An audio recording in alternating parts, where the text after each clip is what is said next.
강서구청장 보궐선거가 이틀 앞으로 다가오면서 여야 모두 막바지 총력전을 펼치고 있습니다. 내일부터는 21대 마지막 국감이 시작되는데 총선 전 전국 주도권 잡기 위한 여야 격돌이 예상되고 있습니다.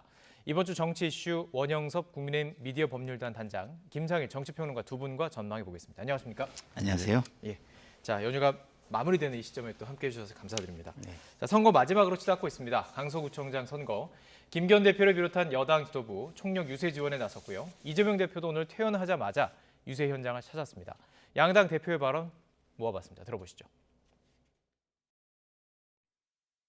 힘있는 여당 후보 대통령과 한 라인이 개통돼 있고 집권 여당이 팍팍 밀어줘서 강서의 재건축 재개발은 말할 것도 없고 강서가 서울의 얼굴이 되는 중심이 되는 그런 구로 만들 수 있도록 국민 주권의 민주공화국은 껴있는 국민들의 행동만이 국가가 국민을 위해 존재한다는 것을 증명할 것입니다. 여러분이 이를 행동으로 증명해 주시겠습니까? 자, 이틀 앞으로 다가왔습니다. 오늘이 이제 다 지났다고 보면은 하루 정도 이제 선거운동 기간 남았다고 볼 수 있는데, 자, 저희가 지금 모아보는 것처럼 힘 있는 여당 후보라는 여당의 어떤 프레임, 그리고 이제 야당에서는 정권 심판 이렇게 나서고 있습니다.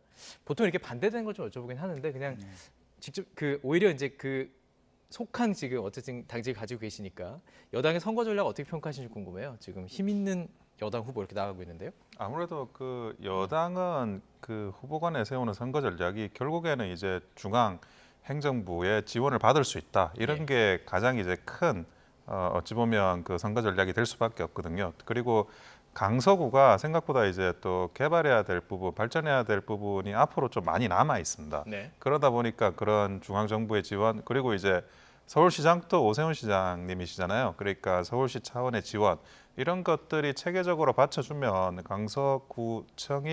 강서구가 굉장히 발전할 수 있는 여지가 많고 그 부분에 대해서 집중적으로 공략하는 거는 굉장히 좋은 전략을 삼고 있다라고 생각이 들고요. 그 부분에 대해서 결국에는 이제 국회의원이 아닌 지자체장의 선거지 않습니까? 네. 그러면 이제 주민들이 피부로 와닿는 이제 그런 부분에 대한 공약을 해야 되는 게 맞고 또 공약에 대한 실행 가능성 이런 것들을 이제 유권자들한테 보여주는 게 맞기 때문에 이 부분에 대한 선거 전략은 나름 이제 유효하고 괜찮은 선거 전략이라고 보입니다.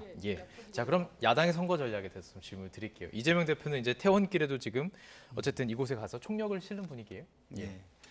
기본적으로 지금 제가 우리 단장님이 말씀해주신 부분에 좀 반론을 먼저 제기하면 여당 후보가 좀 더 힘이 있을 거라는 건 구전으로 하거나 물밑에서 홍보를 하는 건 저는 좋다고 생각해요. 사람들 사이에서 인지상정이 좀 있으니까. 근데 그걸 대놓고 한다.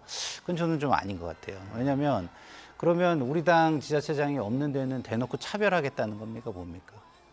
그렇죠.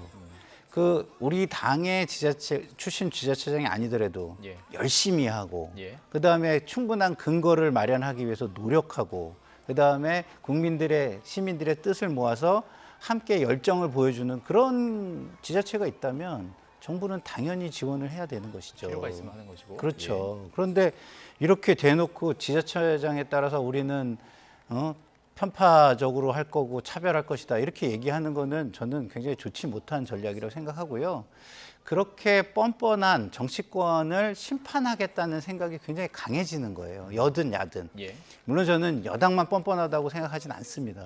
그러나 똑같이 뻔뻔하다면 국민에게 더 큰 영향을 주는 여당이 심판의 대상이 될 것이라고 저는 보기 때문에 좋은 전략이 아니라고 생각하고 그 심판의 여론이 점점 높아지고 있는 게 좀 사실인 것 같다 이렇게 느껴집니다. 아무래도 반론기를 좀 드려야 될 것 같아요. 사실은 뻔뻔함이라고 하면 이재명 대표만큼 뻔뻔할 수는 없거든요.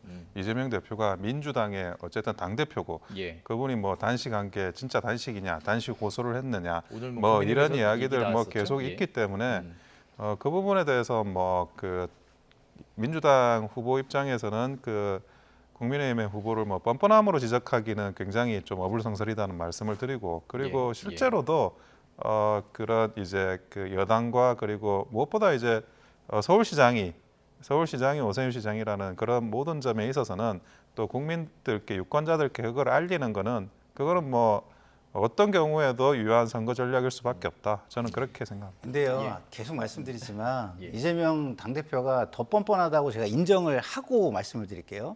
더 뻔뻔해도 더 뻔뻔함이 국민에게 영향을 미치는 건 여당의 뻔뻔함을 능가할 수가 없습니다. 왜? 예. 실질적인 영향력과 집행력과 모든 것을 여당이 가지고 있잖아요. 예. 그런 부분을 국민은 생각하고 있다. 이 말씀을 드리는 알겠습니다. 겁니다. 자, 그렇다면 그런 상황 속에서 사전 투표율 첫날도 상당히 좀 높은 편이긴 했는데 물론 이제 토요일로 넘어가면서 이틀에 걸쳐서 사전 투표가 이루어지니까 더 높을 것이다라는 예상은 했지만 생각했던 것보다 더 높았습니다. 이거 어떻게 분석하신지 궁금해요. 여당이 유리하다고 보십니까? 어떻게 보세요? 이 부분에 대해서는 이제 그 이런 원래 사전 투표가 높으면 네. 그러면 이제 그 국민의힘이 불리하고 사전 투표가 낮으면 국민의힘이 유리하다 뭐 이렇게 일각에서 이야기하시는 분들도 있는데 민주당이 유리하다. 저는 좀 다르게 보는 게요. 예.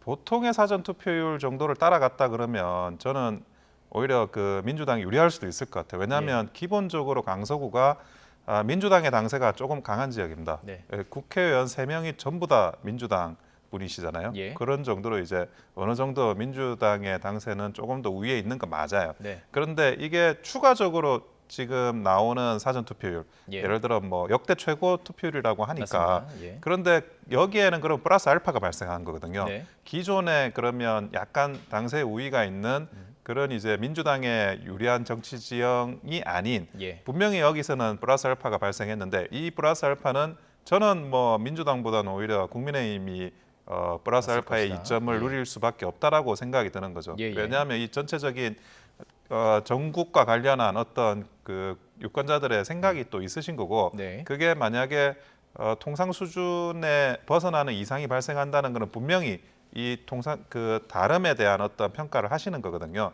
그런 부분에서 저는 기본적으로 사전 투표율이 역대 최고다라는 거는 국민의힘에 조금 더 가점을 줘야 된다라는 생각입니다. 예. 그러니까 기본적으로 사전 투표율이 네. 높으면 젊은 사람들이 좀 많이 하는 거 아니냐. 네. 요즘 이제 어쨌든 여론조사를 해보면은 이게 연령대별로 워낙 차이가 나다 보니까 그렇죠. 그래서 이제 민주당이 유리한 것 아니냐 이렇게 분석을 했던 경우도 있는데 이제 해보니까 플러스 알파가 있는데 플러스 된 것은 아무래도 국민의힘 쪽이다 이렇게 분석을 하셨어요. 어떻게 분석하실지 들어보겠습니다. 글쎄요, 저는 뭐 일반적으로 과거에 해왔던 분석은 여론조사 그러니까 그 투표 참여율이 네. 높으면 네. 야당이 야당이 좀 또 그러니까 높고. 진보 예. 진영이 좀 예. 유리하다 이런 게 네. 이제 일반적인 분석이었어요. 근데 저는 뭐 그거에 의거하지 않고 제 나름대로 분석을 해보면 기본적으로는 그동안의 여론의 지지율을 좀 봐야 될 것 같아요. 그러면 양쪽이 공이 한 30% 정도의 예. 공고한 지지층을 가지고 있어요. 네네. 근데 이 공고한 지지층을 누가 많이 동원해내느냐라는 게 이제 첫 번째 승부의 관건이잖아요. 할 사람들은 다 나오게 하는 그렇죠. 거. 예. 그러면 아무래도 지금 정권을 쥐고 있는 여당 쪽이 조직 동원력은 강하다라고 보는 게 맞는 것이고 예. 그렇기 때문에 낮은 투표율이면 아무래도 여당이 유리하지 않겠느냐라는 것이고요. 예. 근데 그걸 넘어서는 그러면 사람들이 나온다. 그럼 그걸 어떻게 봐야 되느냐? 예, 예. 그럼 거기에서는 제가 여론조사 상에서 예. 정권 심판론과 안정론 예. 이걸 가지고 좀 봐야 된다고 보는데 그동안 그러니까 구체적인 지금 여론조사를 말씀드리는 게 아닙니다. 그러면 그렇죠. 저희가 이제 네. 하나하나 다 말씀을 드려야 되기 때문에 그렇죠. 예, 전반적으로 일반론적인 모든, 걸 예, 얘기하면 예. 예, 지금까지는 정권의 어떤 견제 심리, 심판 심리가 훨씬 더 강한 흐름을 보여왔기 때문에 예. 제가 볼 때는 사실은 이 중간지대에 있는 분들은 나올 이유가 없거든요. 아까도 우리가 얘기했지만 양쪽 다 너무 뻔뻔하다고 생각하기 때문에 그리고 약간은 좀 짜증이 나고 보기 싫고 하기 예, 때문에 예. 나올 이유가 없는데 굳이 나온다는 건 뭐냐라고 한다면 저는 그럼 지금의 문제를 예. 심판해서 교훈을 줘야 되겠다 이런 예. 부분이 좀 강한 것이다. 그렇기 네. 때문에 좀 야당에게 예. 좀 유리한 지금 상황이 되는 거 아닌가 이렇게 보여집니다. 알겠습니다. 저희가 기회가 있을지 모르겠지만 결과가 나온 다음에 어느 분이 맞았는지 또 이렇게 확인하는 시간이 있으면 좋겠습니다. 자, 그렇다면 이 선거 결과에 따른 파장에 대해서도 좀 궁금해요. 어떻게 예상합니까? 만약에 뭐 이제 상황이 여러 가지가 있겠죠. 뭐 여야 이기는 상황들이 뭐 있겠지만 어떻게 좀 질문드리면 좋을까요? 예, 여당이 이기는 상황에는 뭐 어떻게 지는 상황들을 여쭤보면 좋겠군요. 여당이 질 때는 어느 정도의 파장이라고 보십니까? 저는 우선은 단순히 이제 뭐 이기든 지든 여기서 발생한 이런 현상들이 뭐 본게임인 총선에 바로 직결되지는 않습니다. 결국 이제 전초전이고 예. 일종의 점검 차원인데 예. 여기 많은 이제 데이터들이 조사되고 있을 거예요. 그걸 뭐 발표할 수는 없죠. 기간 내니까 발표할 수는 없지만 많은 조사가 지금 착착 이루어지고 있을 거고 이걸 가지고 이제 앞으로 어떻게 해야 되느냐 이런 부분에 대한 대비책이 이제 만들어져야 되거든요. 예. 그러니까 단순히 뭐 이기면 이긴다 여기서 이겼다고 해서 또 총선에 또 이긴다는 보장이 있는 것도 아닙니다. 결과가 아니라 과정이다. 예. 그것이 과정이니까 그 과정의 흐름에서 예. 복귀해 볼 만한 거 복귀하고 뭐 자료를 보고 분석할 거 분석하고 거기에 대한 어떤 내년 총선에 올바른 예. 총선 전략을 세우는 거 그게 예. 가장 이제 중요한 부분이 아닐까 하는 생각이 들어요. 뭐 지도부의 그런 이제 뭐 인적 구성이나 이런 것들을 논하기 전에 예.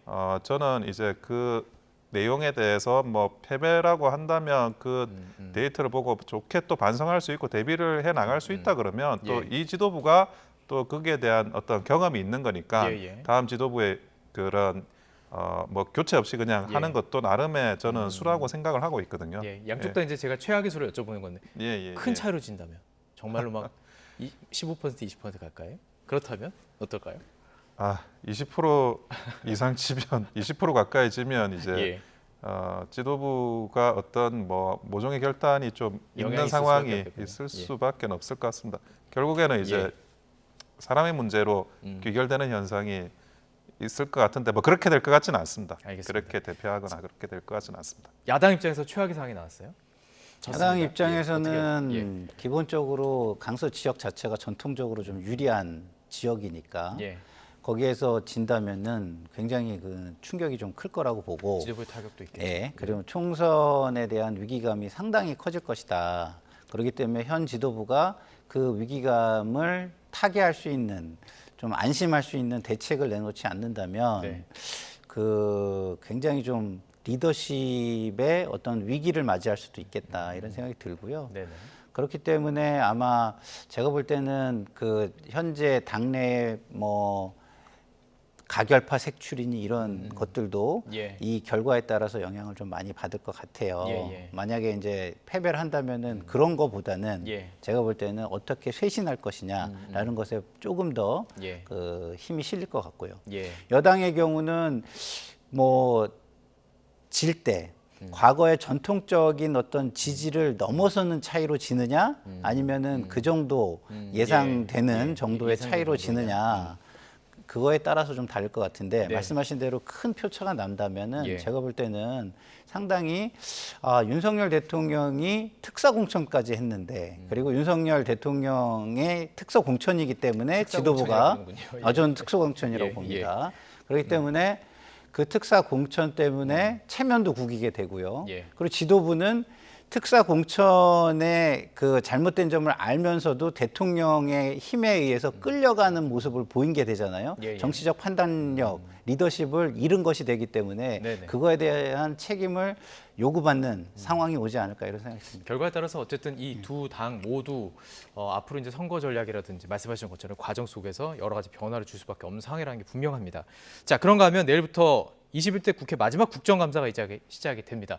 국정감사 기간은 이제 저희 언론도 참 바쁜 기간이기도 한데, 자, 아무래도 여야 간 주도권 잡기의 격돌이 예상이 되는 상황입니다. 저희가 일단 핵심이 되는 것도 쟁점을 좀 그래픽으로 좀 정리해봤습니다. 기획재정위원회 국토교통위도 있고요. 양평고속도로 아무래도 문제가 될 것 같고, 외교통일위원회도 여러 가지 지금 이슈들이 있죠. 국방위원회 역시 최상병 사건 논란이 계속 있습니다. 법제사법위원회도 마찬가지고요. 뭐 법률가로서 하실 수 있는 말씀 참 많을 것 같은데, 자, 어디부터 좀 짚어보면 좋을까요? 자, 국토교통위원회 문제부터 얘기를 해볼까요? 아니면 어디부터 이해하고 싶은 부분이 있어요? 기본적으로 뭐 국토교통위원회, 뭐 국방위원회 이런 데가 법사위 세 군데 정도가 상당히 뜨거울 것 같다라는 생각이 들어요. 그러나 국토교통위원회는 상당히 뭐 전문성이 있는 데이터를 기반으로 토론이 이루어진다면 그 논쟁보다는 쉽게 문제 해결을 향해서 갈 수 있을 것 같고요. 네. 다른 데는 아무래도 약간 이념과 성향에 따라서 네. 공방이 이루어지는 부분이 없지 않기 때문에 예. 상당히 그냥 시끄러울 것 같다, 네. 치열할 것 같다 이런 생각이 좀 듭니다. 예. 어떤 거좀 눈여겨보고 계십니까? 예. 1순위로는 국방위를 좀 보고 있습니다. 국방위. 국방위가 이제 홍범도 건과 그리고 이제 최상병 건이 있는데 네. 홍범도 건 관련 경우에는 이제 역사 문제, 이념 문제가 걸리지 않습니까? 네네. 역사 문제, 이념 문제는 보통 이제 그 여야 간의 그런 정무적인 전선이 확연하게 드러나는 부분이거든요. 예. 그러니까 그게 뭐 답은 안 나오는 거지만 그렇다고 물러설 수 없는 전선 예. 뭐 이런 것들이 생기기 때문에 그 네. 부분에 대해서는 뭐 아주 일부 양보도 없는 그런 전선이 형성될 것 같고 네네. 그리고 이제 최상병 관련해서는 이제 특검법을 패스트트랙으로 지정하지 않았습니까? 네. 이와 관련해서 이제 계속 그와 관련한 후속적인 진실 공방이 계속 있을 것 같아요. 예. 그리고 이제 다른 걸로 하나 더 보자 그러면 이 국토교통위에서 예. 그 부동산 통계 조작건, 부동산 통계 조작건 같은 경우에는 아주 최근 이슈예요. 예. 이게 지금 그전의 이슈들은 뭐 양평 고속도로나 이런 거는 네네. 좀 시간이 흘러간 이슈고 그와 관련해 가지고 이제 그 원희룡 장관이 관련한 그 증거 자료를 전부 다 제출을 했죠. 그러니까 예. 그걸 이제 보면서 분석을 하면 되는 건데 네. 그게 아니라 지금 이제 그 부동산 통계 조작 같은 경우에는 최근에 이슈가 드러나면서 네. 그와 관련한 관련자들이 또 너무 많아요. 예. 이게 그 어공늘공이라고 하는데 네네. 그 기존에 이제 그 행정부 관료들도 많이 개입이 돼 있고 그분들이 뭐 자기 이익을 위해서 통계 조작을 했을리 만무하고 또 청와대까지 이게 연결되는 거거든요. 네네. 근데 그와 관련해서 아직 진실이 그렇게 많이 드러나지 않은 상황이기 때문에 예. 국토교통위에서 부동산 통계 조작 그리고 결국에는 문재인 전 대통령까지 연결되느냐 이 이슈까지 있고 그래서 이 두 가지 이슈, 세 가지 이슈 정도가 예. 가장 이제 치열하게 공방전이 일어날 것 같습니다. 증인 말씀해 주셨잖아요. 좀 많다고. 지금 예. 국민의힘에서 김현미 전 국토교통부 장관, 홍장표 전 청와대 경제수석 증인 출석 요구한 사항입니다. 네. 민주당이 받아들여야 되는 거잖아요. 근데 흐름은 네. 지금 전체적인 흐름은 양쪽 다 뭐 증인과 관련해서는 조금 서로 양해를 하면서 예. 약간 가는 분위기인 것 해보자. 같아서 예. 예. 제가 볼 때는 그 강도가 네. 어떤 이렇게 갈등의 강도가 국토위에 그다음에 기획재정위에 네. 갈등의 강도는 그렇게까지 크진 않을 것 같아요. 예. 그리고 좀 정책적인 그러면 정쟁적인 그 이야기들을 의원들의 입을 통해서 한 후에 좀 이렇게 감사원이나 뭐 조사 그다음에 뭐 경찰의 수사 이런 걸 좀 지켜보는 방향으로 가지 않을까 예. 이런 생각이 좀 들고요. 왜냐하면 통계 조작이라는 것은요 예. 사실상 모든 정권에서 있어 왔다 해도 과언이 아니에요. 예. 그거는 왜냐하면 자신들 좋은 쪽으로 해석을 하는 거거든요. 이게 뭐 샘플링 대부분? 어떻게 하느냐, 그렇죠. 그다음 어떤 통계치를 돌리느냐에 따라 달라질 수 그렇죠. 있는 달라지는 거니까. 거고 나름대로의 근거를 가지고 있습니다. 그러나 예. 거기에 의도가 별로 좋지 못하다. 이거는 이제 국민들이 예. 심판을 해주시는 거예요. 아 저런 의도를 가지고 저렇게 어떤 기법을 사용하고 그랬으면 저거는 옳지 않지라는 어떤 근거 이런 걸 밝히는 데는 뭐 국민의힘이 얼마든지 힘을 쏟을 수 있는 부분이라고 저는 예. 봅니다만 예. 이거를 뭐 수사 조사 이런 데까지 가고 감사 이런 데까지 가는 거는 예. 제가 볼 때는 국민들에게는 좀 과하게 느껴질 수도 있다. 그러니까 좀 잘 차분하게 잘 정리해야 되지 않을까 예. 이런 생각이 듭니다. 예. 뭐 이렇게 네 편 내 편을 떠나서 정말 이게 어떻게 된 건지 국회는 국민을 대표하는 기관이니까 어떻게 된 건지를 좀 이렇게 밝혀가는 과정이 있었으면 좋겠어요. 정말 이 통계청이 어떻게 된 건지 어떻게 쓴 건지 전문가들이 보면 알 거 아니에요. 이거 통계치 이걸 써도 되는 건지. 뭐 양평 고속도로도 마찬가지입니다. 이게 어떤 식으로 그 결과가 나왔기 때문에 그 뭐 이렇게 뭐 들어간 비용 대비 이거 편익이 어떻게 계산됐는지 네. 그리고 좀 구체적으로 나오고 이 과정들이 좀 뭐 증인 채택 논란 이런 것 때문에 시간 끄는 것이 아니라 정확하게 좀 국민들이 볼 수 있는 국감이 될 수 있었으면 좋겠는데 자 법사위도 대법원장 공석 사태 법률가로서 이제 여쭤보고 싶은데 이게 서로 이제 책임 공방이 완전 다른 거예요. 어떻게 보십니까 이 과정을?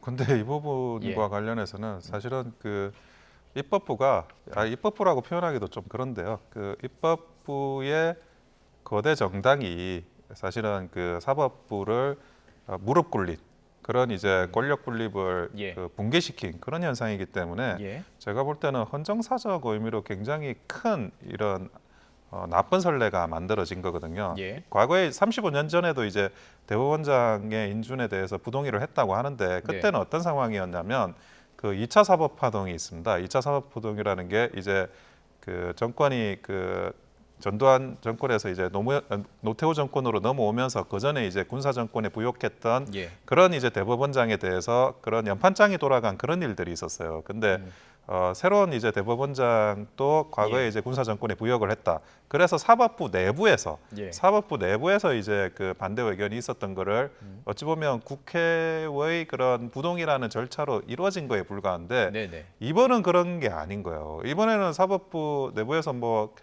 지금 이제 후보자에 대해서 그걸 반대한다는 여론이 있었던 것도 아니고 그냥 단순히 이제 그런 판결의 성향이라든지 예. 아니면 본인과 직접적인 관련이 없는 비위, 뭐 가족관계, 뭐 비상장 주식 이런 건데 그 예. 정도로 이제 부동의를 한다라는 게 그게 그 입법부가 사법부 위에 올라서는 거거든요. 그거는 예. 그걸 그 권력 분립을 존중하지 않는 그런 행태를 보였다는 거에 대해서 일단은 사법부 내에서도 내부적으로는 굉장히 충격이 큰 것 같아요. 근데 예. 뭐 여기저기 이렇게 또 발언이 뭐 언론을 통해서도 새어나오고 있는 것 같은데 그 부분에 대해서 사실 돌이킬 수 없는 상황을 만들었다는 거에 대해서 예. 많은 사람들이 이제 우려를 하고 있고요. 예. 근데 이게 또 국감과 관련해서 또 체크를 할 포인트가 따로 있느냐 또 그런 건 아니에요. 이게 예. 인사청문회라든지 그리고 어쨌든 국회에서 표결로 결정된 부분이니까 네. 그 부분을 뭐 국감에서 이게 다룰 만한 게 얼마나 있을까 하는 거는 좀 의문이 되긴 합니다. 하지만 다뤄질 것 같긴 하죠. 예. 자, 민주당 측에서는 도덕성이나 능력에 모든 문제가 있다는 거예요. 그래서 이게 정적인 게 아니라 네. 이런 문제가 있는데 일반 어떤 법적인 시선이 아니라 도덕적으로 봐도 문제가 있는 거 아니야? 이런 얘기인 거거든요. 저는 뭐 사법 공백 이런 얘기를 하는 거는 저는 전혀 맞지 않다고 생각하고요. 그거는 의회를 무시하는 것이고 그다음에 청문회의 의미를 무력화하는 것이다 이렇게 생각을 합니다. 국민들의 위임을 받은 국민의 대표들이 표결을 통해서 정하라고 한 거예요. 그 판단을 하라고 한 겁니다. 그 판단을 한 거예요. 그리고 그 판단을 한 것이 잘 됐는지 잘못됐는지는 역사가 판단을 하고 그다음 선거를 통해서 국민이 예. 판단하는 겁니다. 판단에 맞을 사람은 그렇죠. 보내라. 그런데 예. 이걸 가지고 지금 이걸 한 결과에 대해서 사법 공백을 만들었느니 그러면은 의회 제도를 없애버리지 뭐하러 둡니까? 그리고 청문회 해가지고 거기에서 판단들을 했는데 청문회를 한 걸 가지고 문제를 삼을 거면 청문회를 없애버리지 왜 합니까? 예. 그거 아니잖아요. 보다 나은, 보다 도덕적인, 보다 모범적인 그리고 보다 존경받고 능력 있는 후보자를 뽑자고 만든 제도들입니다. 예. 그 제도들이 지금 진행되는 과정이에요. 그러면 이거는 그냥 인정을 해주는 게 맞는 겁니다. 불편해도. 지금 말씀하시는 건 다 어떻게 보면 국민 입장에서 보면 한 측이 불편한 정도뿐이 안 돼요. 국민들은 역사 속에서 이런 것을 본인들이 스스로 예. 판정하고 심판하고 있다 이런 말씀을 드리고 싶습니다. 알겠습니다. 자, 청문회 얘기를 해주셨으니까 청문회 지금 자체에 대해서 여러 가지 지금 이 청문회 일거를 무력화 얘기도 나오는 것 같고요. 그 이유는 뭐냐면 김행 여성가족부 장관 후보자에 대해서 인사청문회가 파행이 됐죠. 이제 국민의힘 측에서는 이것은 이제 그 민주당에서 주장하는 것은 이건 뭐 도망간 것이다라고 얘기를 하는 것이고 그것은 국민의힘에서는 가짜 뉴스다. 그냥 정해진 상황이 여야 합의를 통해서 속개가 되는데 안 됐기 때문에 참여하지 않은 것이다. 이런 상황이에요? 근데 이 부분은 좀 네. 분명하게 제가 말씀드릴 필요가 네. 있는데 예를 들어 그 증인을 데리고 와도 네. 그게 뭐 법정이든 아니면 검찰에서 증인을 부르든 그리고 다른 관계에서 증인을 부르든 증인에 대해서 12시를 넘어서 자정까지 그 심야로 이렇게 질문을 하고 신문을 하게 되는 거는 그거는 이제 정상적인 그런 청문회가 아니라 그냥 그 대상자를 고문하는 겁니다. 그래서 지금은 이제 그런 심야 진술을 거의 안 하고 예. 그리고 이제 그 반드시 이제 당사자의 동의를 구하거든요. 예. 하더라도 그게 실제로도 인사청문회 기간에도 계속 된 거예요. 예. 그 전에는 이제 그 차수 변경을 할 때 자정을 넘어갈 때 양 당의 이제 여야의 간사가 협의를 하고 예. 당사자의 동의를 반드시 받아왔어요. 예. 그런데 이번에는 그 협의도 안 하고 당사자도 동의를 안 하고 차수 변경을 의결을 해버린 거예요. 예. 그러니까 그 의결에 대해서 그게 무효다라고 이야기를 하는 건데 그러면 그 의결이 무효니까 그 의결에서 참여하지 않은 거에 대해서는 뭐 자리를 이석하거나 뭐 주랭랑을 쳤거나 그런 개념이 도저히 성립할 수가 없는 거였거든요. 예. 그런데 마치 그 언론에는 마치 그 김행 장관이 뭐 준행랑을 한 것처럼 이렇게 표현한 것도 일종의 그 언론 플레이라고밖에는 볼 수가 없는 거죠. 그거는 김행 장관을 약간 부당하게 굉장히 매도하는 거라고 볼 수밖에 없고요. 예, 예. 그리고 심야로 이렇게 그 신문을 하고 증인을 청문하는 데 있어서 과연 그 전에 동의 안 받고 한 적이 있는지 제가 물어보고 싶어요. 한 번도 그런 적은 없는 걸로 저는 알고 있습니다. 예. 그 부분에 대해서 다시 한 번 더 잘못된 그런 표현들이 난무하고 있다는 걸 말씀드리고 예. 싶습니다. 민주당 측에서는 신현영 의원이 아예 지금 김행랑 방지법까지 지금 발의를 한 상황인 거죠? 예. 그러니까 이게 뭐 여러 가지 법적인 거를 따지기 전에 국무위원 후보자의 자세로 이게 맞는지를 한번 보셔야 될 것 같아요. 진짜 너무 어처구니가 없지 않습니까? 저도 뭐 이 일이 있은 후에 뭐 많은 사람들과 대화를 해봤는데 기본적으로 이거를 뭐 어떤 세련된 언어로 표현해서 판단하지 않아요. 그냥 거의 다 그냥 어이가 없어 합니다. 어떻게 예. 저럴 수가 있느냐 이런 거예요. 아니 국무위원 후보자가 국회에 나왔는데 정회를 했다고 해가지고 갈 수가 있나요? 산회를 할 때까지 그거 재개를 하면 와가지고 산회를 할 때까지 참여를 해야죠. 예. 예? 그리고 여당도 이게 지금 무슨 행정부의 한 부처입니까? 한 기관입니까? 아니잖아요. 국민을 대표하는 독립적인 기관입니다. 그 역할을 다 해야죠. 국민들은 굉장히 어처구니 없어 한다. 이걸 먼저 말씀드리고 싶고요. 예.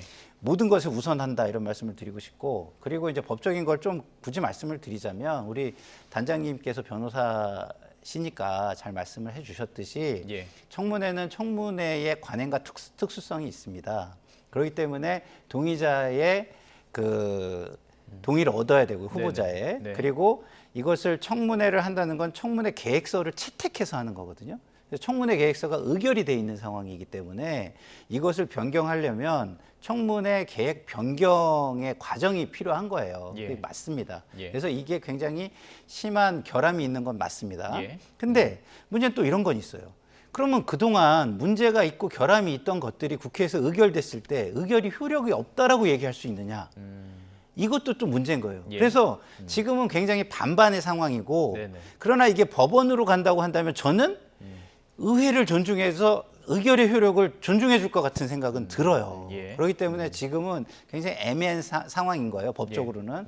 하지만 정치적으로 그다음에 고위공직 후보자의 자세로서는 네. 완전히 잘못된 모습을 보여줬고, 이것이 만약에 전례로 남는다면 앞으로 청문회가 어떻게 될 것인가 굉장히 참담합니다.